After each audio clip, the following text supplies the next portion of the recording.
अस्सलाम वालेकुम व्यूअर्स। उम्मीद है कि आप सब बिल्कुल ठीक और खैर खैरियत से होंगे। तो पिछली वीडियो में हमने जो टॉपिक डिस्कस किया था वो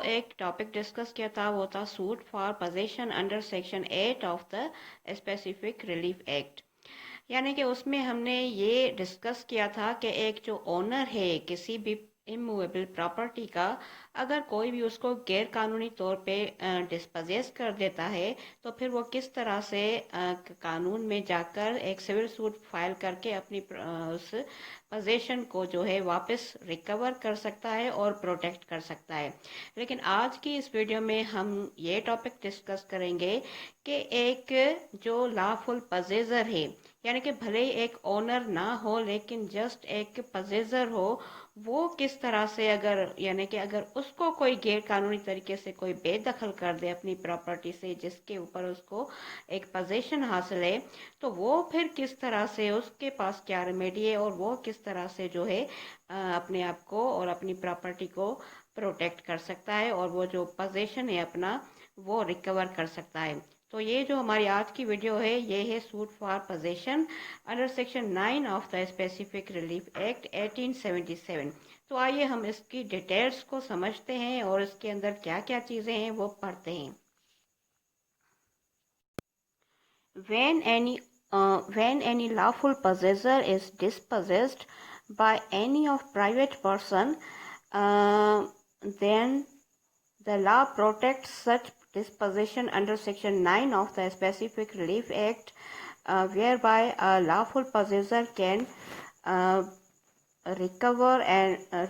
the possession of his property by filing a civil suit. अब इसका मतलब ये वही सेम बनता है कि अगर कोई भी जो लॉफुल पोजेसर है जिसको एक प्रॉपर्टी का एक लॉफुल पोजीशन हासिल है, अगर उसको उसको यानी कि वो भले ही ओनर ना हो, अगर उसी लॉफुल पोजेसर को भी कोई गैर कानूनी तरीके से आकर जो है कोई उसको डिस्पोजेस करता है या फिर उससे वो कब्जा छीन लेता है, तो फिर वो जो है section 9 of the specific relief act के तहत एक जो है सिविल सूट फाइल करके अपने उस लॉफुल पोजीशन को प्रोटेक्ट कर सकता है और वो जो है वो कब्जा जो है उसकी प्रॉपर्टी का वो वापस ले सकता है। अब ये एक स्पेशल टाइप ऑफ रेमेडी है जो कि section 9 of the specific relief act जो है वो एक पोजेसर को देता है, यानी कि भले ही कोई ओनर ना भी हो लेकिन जस्ट लॉफुल पोजेसर हो, तो ये जो रेमेडी है ये सेक्शन 9 जो है स्पेसिफिक रिलीफ एक्ट का वो एक लॉफुल पोजेसर को जो है वो प्रोवाइड करता है, ताकि अगर उससे भी अगर कोई गैर कानूनी तरीके से कोई प्रॉपर्टी उसकी छीन ले तो वो जो है सेक्शन 9 के तहत फिर सूट फाइल करके उस अपनी प्रॉपर्टी को रिकवर कर सकता है और प्रोटेक्ट कर सकता है। अब फ्रेंड्स, आसानी के खातिर और इसको समझने के लिए कि लॉफुल पोजेशन से मुराद क्या है और फिर लॉफुल पोजेसर में कौन कौन से जो चीज़ें लोग हैं वो आ जाते हैं। अब मिसाल के तौर पे यहाँ पर मैंने कुछ एग्जांपल्स देकर लिखे हैं। अब मिसाल के तौर पे इसमें जो एक कैटेगरी के जो लोग होते हैं वो होते हैं को शेयरर्स। अब जो ये को शेयरर्स हैं इनका जो स्टेटस है लॉ में, कानून की नज़र में ये जस्ट पजेजर होते हैं, ये ओनर नहीं होते। कानून एक को शेयरर को ओनर का स्टेटस नहीं देता, और ये इसलिए नहीं देता कि जब तक जो उनकी जो जॉइंट प्रॉपर्टी है उनको शेयरर्स की जब तक वो तकसीम नहीं हो जाती, पार्टीशन उसका नहीं हो जाता, तब तक जो वो को शेयरर है वो लॉ की नज़र में, कानून की नज़र में एक लॉफुल पोजेसर होता है, ना कि ओनर होता है। फिर दूसरी जो इसकी कैटेगरी है वो जो है वो है position acquired by the prescription. अब प्रिस्क्रिप्शन में क्या चीज़ आ जाती है कि उसमें ये होता है कि कोई जो बंदा है, कोई भी अगर है, वो अगर किसी प्रॉपर्टी पर गुज़श्ता कम से कम 20 साल से किसी प्रॉपर्टी पे अगर मुकीम है और रहता चला आ रहा है, तो फिर कानून जो है उसको एक लॉफुल पोजेसर का जो है स्टेटस दे देती है और फिर उसकी पोजीशन को प्रोटेक्ट कर देती है। फिर इसमें तीसरी जो कैटेगरी है वो आती है टेनेंट की। जो एक टेनेंट और यानी कि किरायादार होता है वो भी एक कानून की नज़र में लॉफुल पोजेसर होता है।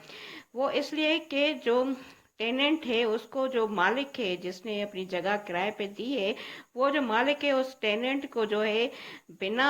जो है इजेक्टमेंट पिटीशन फाइल करने के बिना उसको जो है बेदखल नहीं कर सकता। यानी कि उसका एक तरह से टेनेंट का एक राइट बन जाता है एक रेंट एग्रीमेंट के बुनियाद पर। अगर वो लैंडलॉर्ड या मालिक हम जिसको कहते हैं वो उसको अगर निकालता है तो फिर वो टेनेंट को पूरा हक है, तो वो हक है कि वो रेंट एप्लीकेशन सॉरी रेंट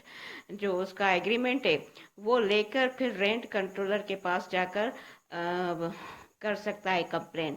अब ये जो राइट है इसको इसका जो है टेनेंट का, ये section 13, 14 and 15 of the rent premises ordinance के तहत जो है प्रोटेक्टेड है और कानून ने उसी को दिया हुआ है। अब हम समझते हैं कि इस सूट को यानी कि सेक्शन 9 के तहत सूट को फाइल करने के लिए कौन कौन से एसेंशियल्स है या कौन कौन सी चीज़ें का होना ज़रूरी है। अब सबसे पहली चीज़ तो ये होना ज़रूरी है कि कोई भी जो प्लांटिफ है, यानी कि प्लांटिफ से मुराद यहाँ पे लॉफुल पोजेसर है, उसको सूट फाइल करने से पहले किसी ने भी बेदखल कर दिया हो। फिर इसका दूसरा जो इम्पोर्टेंट एसेंशियल है वो ये है कि वो जो प्रॉपर्टी है जिससे उसको बेदखल कर दिया गया है इलीगली, गैर कानूनी तरीके से, तो वो property must be immovable property, यानी कि वो प्रॉपर्टी इमूवेबल होनी चाहिए। मैं आपको क्लियर कर दूं कि सेक्शन 8 हो या सेक्शन 9, दोनों ही जो हैं वो सिर्फ और सिर्फ इमूवेबल प्रॉपर्टी पे लागू होते हैं, मूवेबल प्रॉपर्टी को लेकर नहीं होते। फिर इसका जो थर्ड जो इम्पोर्टेंट है पॉइंट एसेंशियल वो ये है कि वो जो बेदखली हुई हो या वो जो डिस्पोजिशन हुई हो वो जो है इलीगल तरीके से हुई हो, गैर कानूनी तरीके से हुई हो। अब सेक्शन 9 का जो सूट है उसको फाइल करने के लिए एक अहम जो है पॉइंट एक ये भी है, वो ये है कि जो प्लांटिफ है यानी कि जो लॉफुल पोजेसर है वो सूट फाइल कर सकता है एक तब सूट फाइल कर सकता है कि कोई प्राइवेट पर्सन अगर उसको जो है बेदखल करता है उसको अपनी प्रॉपर्टी से।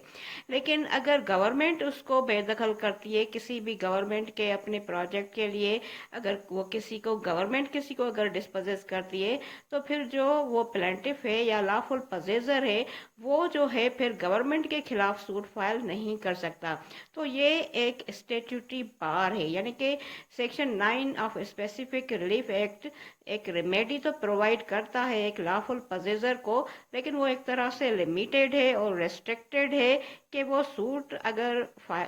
फाइल कर सकता है तब कि अगर कोई प्राइवेट पर्सन गवर्नमेंट को छोड़ के कोई भी प्राइवेट पर्सन अगर उसको डिस्पोजेस करे तो वो सूट फाइल कर सकता है, लेकिन अगर गवर्नमेंट डिस्पोजेस करे तो फिर नहीं फाइल कर सकता। मजीद एक अहम एक नुक्ता और भी है और वो ये है कि जो लॉफुल पोजेसर है या प्लांटिफ है वो जो है अपना जो कब्जा है उसको रिकवर करने के लिए सूट तो फाइल कर सकता है सेक्शन 9 के तहत, लेकिन सेक्शन 9 में अगर वो जीत नहीं पाता सूट फाइल करने से, केस दाखिल करने से, तो फिर वो अपील या रिव्यू जो है वो फाइल नहीं कर सकता, लेकिन जो रिवीजन है वो फाइल कर सकता है। यानी कि ये मैंने पहले ही कहा कि एक तरह से रेमेडी तो प्रोवाइडेड है, मिली हुई है कानून में, लेकिन वो एक तरह से अभी लिमिटेड किस्म की है और रेस्ट्रिक्टेड किस्म की है कि उसमें कुछ रेस्ट्रिक्शंस अभी हैं। तो वो सूट फाइल कर सकता है लेकिन अपील या रिव्यू फाइल नहीं कर सकता, लेकिन रिवीजन जो है वो फाइल कर सकता है। तो ये एक तरह की उसमें जो है रेस्ट्रिक्शंस जो है लगी हुई है। तो अब आइए हम समझते हैं कि इस सेक्शन 9 का जो सूट फाइल करते हैं उसकी जो फिर जो कोर्ट फीस है वो क्या होती है। तो सेक्शन 9 का सूट फाइल करने के लिए जो कोर्ट फीस है वो section 7 of the court fees act के तहत जो है half of the value of the subject matter और half of the value claimed होती है। अब इसका मतलब क्या है? इसका मतलब ये है कि जिस प्रॉपर्टी का आप कब्जा छुड़वाने जा रहे हैं या जो प्रॉपर्टी आप रिकवर करवाने जा रहे हैं, जिसको आप कह रहे हैं क्या जिस के ऊपर आपका लॉफुल पोजेशन था, वो प्रॉपर्टी का जितना जो वैल्यू होगा, जो प्रेजेंट मार्केट वैल्यू होगा, उस वैल्यू का जो हाफ होगा उस जितनी कोर्ट फीस जो है वो आपको देनी पड़ेगी। جو کہ سوٹ جو ڈسپوز آف ہو جاتا ہے تو اس کے بعد واپس ہی ملتی ہے. تو اب آتے ہیں ہم لمیٹیشن پیریڈ کے طرف کہ اس سوٹ کو فائل کرنے کے لیے لمیٹیشن لا کیا کہتا ہے کہ اس کی لمیٹیشن کتنی ہے. تو article 3 of the limitation act جو ہے وہ پرووائڈ کرتا ہے اس کا لمیٹیشن پیریڈ جو کہ 6 ماہ یعنی کہ 6 منتھس ہوتا ہے. لیکن کنڈونیشن اس میں الوڈ ہے، کوئی بھی سفیشینٹ کاسٹ دے کر اس میں جو ہے آپ کنڈون کروا سکتے ہیں. تو اسی پر ہمارا یہ ٹاپک ختم ہوتا ہے.